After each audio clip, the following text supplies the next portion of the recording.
August 25th, 2017. It's late evening and hundreds of thousands of people along the Texas coast are bracing for impact. The essentials are vanishing from store shelves. Plywood, water, gasoline, gone. Lines at the pumps stretch around the block.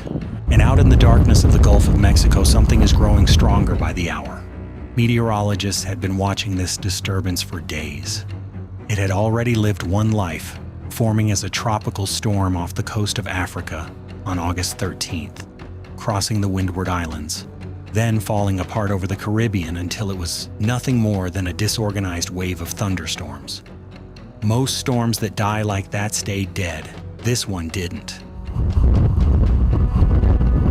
On August 23rd, the remnants drifted into the Bay of Campeche, and the forecast models started picking up on something deeply concerning. A massive pocket of exceptionally warm water was sitting directly in the storm's path. And warm water is high-octane fuel for tropical systems. At the same time, the one force that could have torn the storm apart before it organized was collapsing across the Western Gulf. Every ingredient was falling into place. It became clear that something violent was brewing down south, and the National Hurricane Center made a serious move, issuing hurricane warnings for the Texas coast while Harvey was still barely holding itself together. The forecasters couldn't say exactly what was coming, but they knew the ceiling was high. Perhaps it's a tropical storm, perhaps it's something much stronger as per the European model. We can't tell you exactly what, but be prepared for the threat of heavy rains, maybe some wind, and maybe a significant storm. What happened next stunned even veteran meteorologists. Harvey underwent rapid intensification, the process where a storm's winds explode in strength over a matter of hours instead of days. In roughly 40 hours, it went from a tropical storm to a monster. By 2 p.m. Friday, it was a Category 3 hurricane with 120-mile-per-hour winds. By early evening, a Category 4, 130 miles per hour, with the central pressure bottoming out at 938 millibars. The National Weather Service office in Corpus Christi did something it almost never does. It issued an extreme wind warning, a product reserved for the eye walls of landfalling major hurricanes, telling residents in the storm's path to treat the approaching winds as if a tornado were bearing down on their homes. 3 of those warnings would be issued before the night was over. To understand how rare this moment was, consider the history. No Category 4 hurricane had struck the United States since Charley in 2004. No major hurricane had made landfall anywhere in the country since Wilma in 2005, a record 12-year drought. And no hurricane this powerful had hit Texas since Carla, all the way back in 1961. An entire generation had grown up on this coastline without ever seeing what was now sitting 60 miles offshore. The coastal town of Rockport begins its Friday with a sense of dread. 9,000 people, retirees and winter tourists. The urgent sound of nails going into plywood echoes across the coastal bend as businesses board up and the streets empty out. City officials deliver a warning that makes national headlines, telling anyone who refuses to evacuate to write their name and social security number on their arm in permanent marker so their bodies can be identified afterward. That is not a warning designed to inform. That is a warning designed to terrify. And it still isn't enough to get everyone out. Out over the Gulf, the eye wall is now crystal clear on radar. A clean, symmetrical ring of violent thunderstorms wrapped around a calm, open eye. The hallmark of an incredibly powerful cyclone. A hurricane hunter aircraft flying through the core confirms what the radar is showing. Harvey is still strengthening, right up to the coastline. It is now a matter of hours. At around 10 p.m., the eye of Hurricane Harvey makes its first landfall on San Jose Island, a thin barrier island standing between the open Gulf and the Texas mainland. The island's vegetation is shredded. Then the eye wall crosses the bay and slams directly into Rockport and Fulton. The wind instruments tell the story of how violent this moment was, because many of them didn't survive it. Weather stations across the region were destroyed or knocked offline before they could record their highest readings. The ones that held on measured a gust of 145 miles per hour at the Aransas County Airport in Rockport. Storm surge pushed 6 to 10 feet of Gulf water into Copano, Aransas, San Antonio, and Matagorda Bays, and over 12 feet at the Aransas Wildlife Refuge. In the darkness, storm chasers, huddled inside reinforced vehicles, captured the sound of a town being torn apart around them.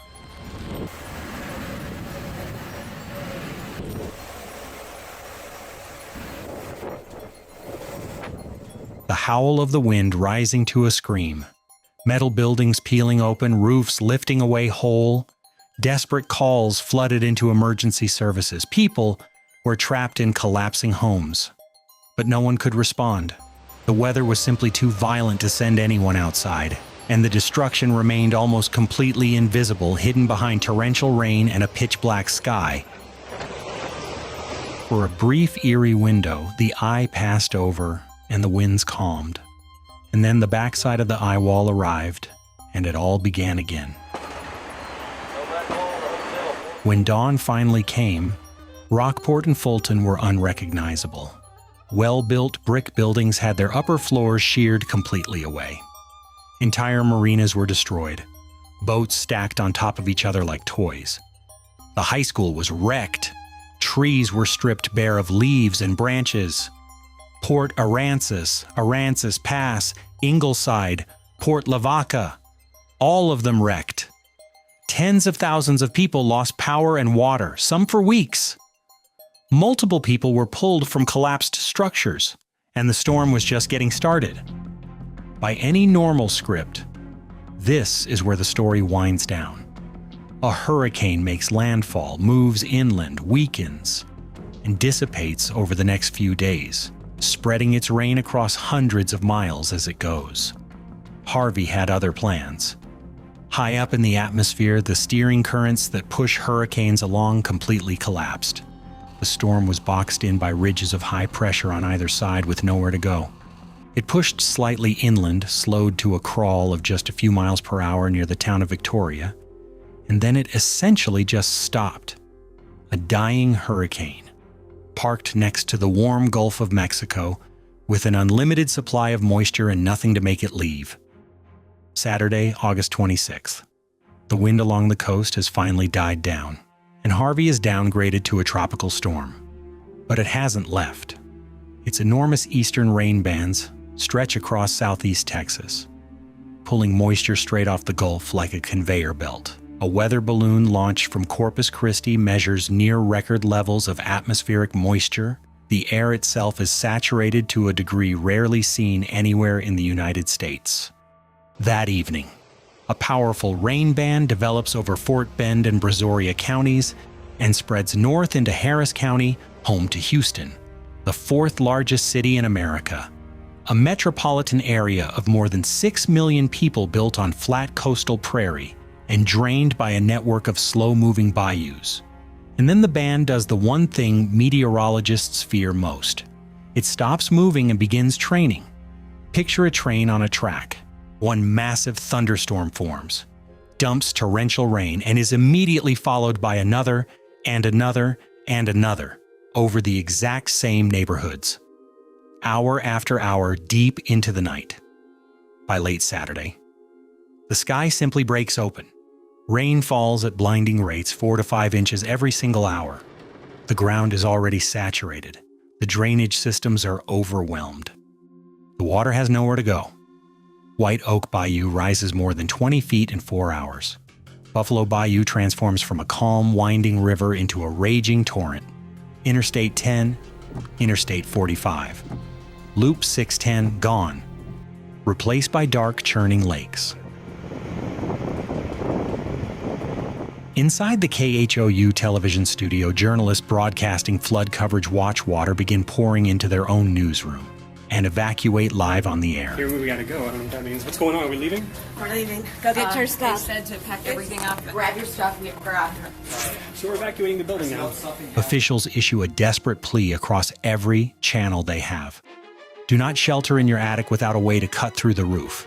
Get on top of the house. Wave sheets or towels so rescuers can find you. That Sunday morning, Houston Police Sergeant Steve Perez, a 60-year-old officer with 34 years on the force, leaves home in the dark to report for duty. His wife begs him not to go. He tells her, "We've got work to do." Driving through the flooded darkness, he becomes trapped in high water beneath an underpass and drowns. In the days that follow, his chief will struggle through tears just to say his name. So we couldn't find him, and once our dive team got there, it was too treacherous to go under and look for him. So we made a decision to leave officers there waiting until the morning, because as much as we wanted to recover him last night, we could not put more officers at risk. And on Green's Bayou, a van carrying 6 members of the Saldivar family, 4 children and their great-grandparents, is swept off the road into the raging current. The driver escapes through a window and clings to a tree branch, screaming for the children to climb out. They can't. All 6 are lost. It is the kind of loss that no statistic will ever be able to hold. We've just been trying to be hopeful that somehow they got out, but there's been no sign of them, so we're just trying to find them, dead or alive. We just want peace. We want to be able to find them. But as the official infrastructure reaches its absolute breaking point, the people step up. The Cajun Navy arrives. A massive, decentralized fleet of civilian volunteers from Louisiana. Many of them survivors of their own catastrophic floods just 1 year earlier, hauling flat-bottom boats and airboats behind their lifted trucks. They are joined by thousands of Texans with fishing boats, kayaks, canoes, jet skis, and anything that floats. They launch their boats straight off highway overpasses and navigate flooded suburban streets, dodging submerged cars, mailboxes, and traffic lights, pulling desperate families, the elderly, and terrified pets from second-story windows and shattered rooftops. Volunteers build their own online dispatch systems overnight, pairing rescuers with the stranded. A furniture store owner known across Houston as Mattress Mac throws open his showrooms and lets hundreds of flood victims sleep on brand new beds. Houston police rescue thousands. The Coast Guard pulls more than 3,000 people to safety in a single day. Before it's over, agencies will rescue well over 10,000 people, with civilian volunteers accounting for thousands more that no one ever officially counted. One of those volunteers, a 31-year-old named Alonzo Guillen, drives in from Lufkin to help pull strangers from the water. His boat capsizes in the current and he gives his life doing it. Downtown, the George R. Brown Convention Center, planned as shelter for 5,000 people, swells to roughly 10,000. And even as the rescues continue, a slower crisis is building on the west side of the city. The Addicks and Barker reservoirs, 2 massive flood control basins built in the 1940s for one purpose: protecting downtown Houston, are filling at a rate their engineers never imagined, rising to the highest levels ever recorded. Early Monday morning, the Army Corps of Engineers makes an agonizing decision. They begin controlled releases into Buffalo Bayou, deliberately sending water toward thousands of homes downstream because the alternative, an uncontrolled failure of the dams, would be unthinkable. Families who had stayed dry through the worst rain in American history now watch water rise into their living rooms under clearing skies. And still, Harvey isn't finished. On August 28th, the storm drifts back out over the Gulf of Mexico, drinking in even more moisture, and aims its final act at the Beaumont and Port Arthur area near the Louisiana border. Port Arthur floods almost entirely, The city's own emergency shelter floods with evacuees inside it. And it is here in Jefferson County that the rainfall totals cross into history. A gauge near Nederland, Texas records 60.58 inches of rain. 60 inches, 5 feet of water, falling from the sky onto a single spot in a matter of days. It is the highest rainfall total from a single tropical cyclone ever recorded in the continental United States. Nearly 7 million people received more than 30 inches of rain. On Wednesday, August 30th, the steering currents finally shift, and Harvey makes its last landfall near Cameron, Louisiana, and begins to die. The rain stops, the clouds break, but in West Houston, the water is still rising. The final numbers are staggering and almost incomprehensible. More than 300,000 structures flooded, nearly 136,000 in Harris County alone, roughly 32,000 people in shelters at the peak. 57 tornadoes spun out of the rain bands. 68 people were killed directly by the storm, most of them drowned in freshwater flooding, 36 in Harris County alone, with dozens more lost to indirect causes in the days that followed. It was the deadliest hurricane to strike Texas since 1919. The total damage reached $125 billion, tying Harvey with Katrina as the costliest tropical cyclone in American history. In the years since, Houston has rewritten flood maps, raised building standards, and poured billions into drainage projects, because Hurricane Harvey fundamentally changed how meteorologists and engineers think about stalled tropical systems. It proved beyond any argument that a hurricane's category does not dictate its true destructive power. The wind tore the coast apart in a single night. But it was the endless, relentless water that brought the fourth largest city in America to its knees over the course of a week. And yet, in the middle of all that water, what people remember is the boats. Strangers arriving from hundreds of miles away, asking nothing, launching into the flood again and again, until every last voice calling from a rooftop had been answered. Every storm eventually ends, but the way we hold each other, that remains. Take care of one another. If you like this video, make sure to subscribe. See you in the next one.